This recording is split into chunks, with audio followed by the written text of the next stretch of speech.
Hello everyone. Now we go to our next case study, which is about a mother and her son. Mother's name is Mrs. Cates. Her son name is told as Dude, Dude.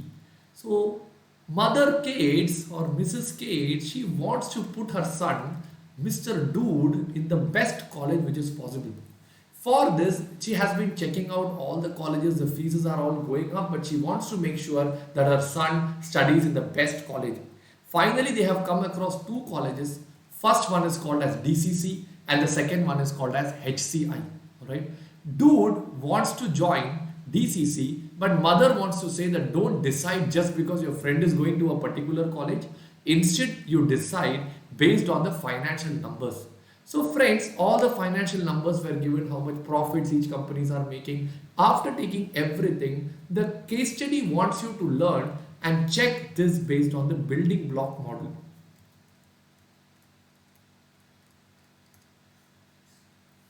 Alright, so now if you see, both the colleges are working hard on the technology part. They are giving up freelancers who can make sure that students are learning in the evenings also, etc. etc. Building block model, we focus on 4 points: results,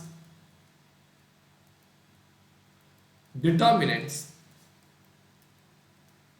then you have standards, okay, and then you have something called as reward.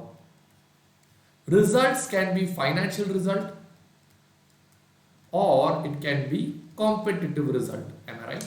Now financial result means where we have to check the profitability. Competitive result, we have to check who is getting more admissions. Determinants can be how you can achieve these results. So all the determinants will be measured over here. Standards will be basically the perfect things that the colleges should do, and reward is basically treated as a motivation that is required for each college to take their works forward. So I will just now go to the case study and explain the case study with the help of the PowerPoint presentation. Mrs. Cates is a retired dedicated mom taking care of her family. She wants Dude to be in a college with a history of good academics, focusing on all-round development of the students. Two eminent colleges are DCC, Dayavan College of Commerce, and HCI, Hridayam Commerce Institute.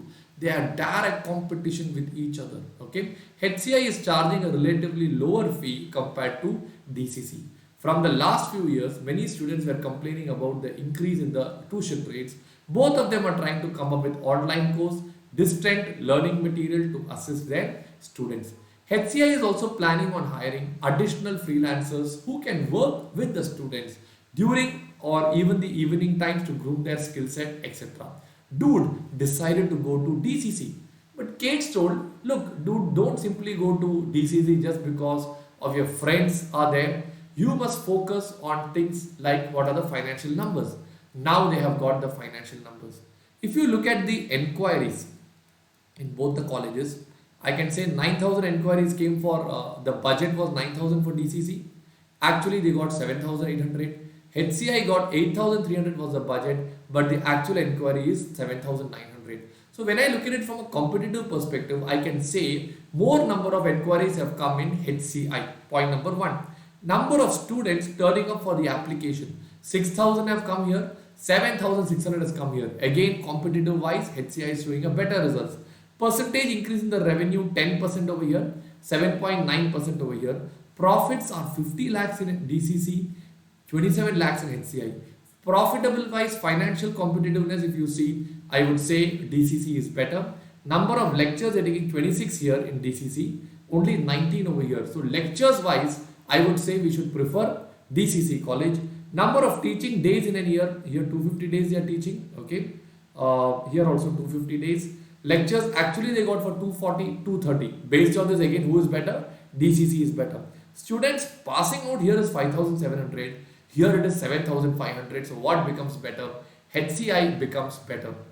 So as I told you, we have to have dimensions which are competitive performance, financial performance, quality, flexibility, resource utilization and innovation are the determinants which comes in this. Standards, you can think of them as targets that are to be achieved based on which performance attributes are listed.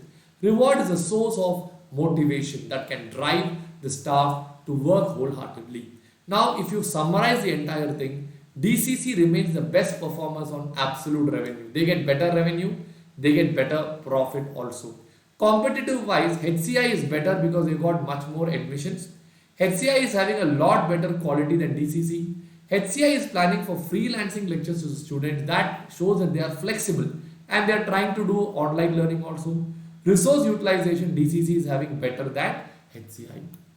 So innovation wise, both are trying to do online training, etc., which is claiming that HCI is delivering a better quality, etc. So if I conclude, I can say both the financial and non-financial goals of each college, HCI delivers a superior quality service, flexibility, making innovative attempts at comparatively lower prices to meet the emergent needs of the students, which acts as a competitive edge over DCC. But dude wanted to go to DCC. After so much of analysis, they realized that HCI is actually better. So down they have done a lot of analysis of the performance.